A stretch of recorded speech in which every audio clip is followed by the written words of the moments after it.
DIY ni nga teknik, tanawan ninyo. Warahan, dili na akuan. O na ang pinagbabawal na teknik, DIY. O, kita ninyo na. O na ang bago karon. One pad sa sanga, sang puno, sang kahoy. One pad mga katusok. O na siyang one pad. O. Nasa kahoy gigot kay Kertilisoda ang area. Kahoy ang binadaw. Oh. Oras siya. Oh. Na. Oh.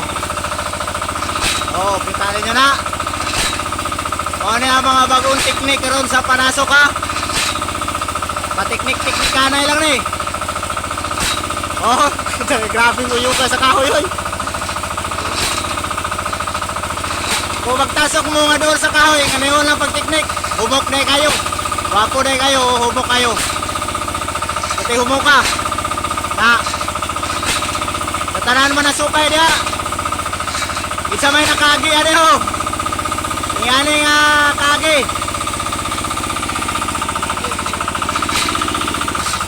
Oo.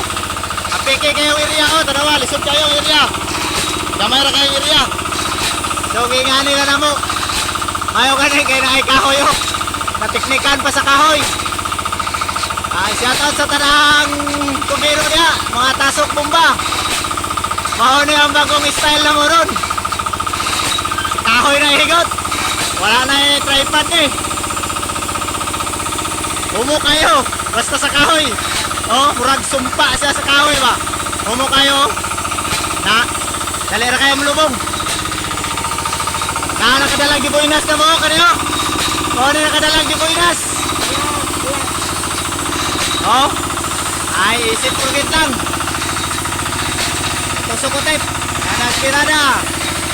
O, na itong makinano. Sa katong magpatao niya.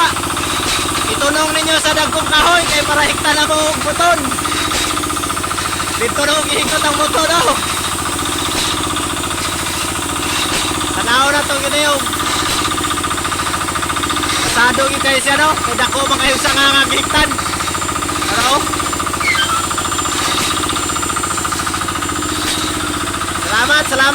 Salamat sa pag-share o sa pag-tanaw sa video. Kahoy-kahoy lang sa taron kay Bigado.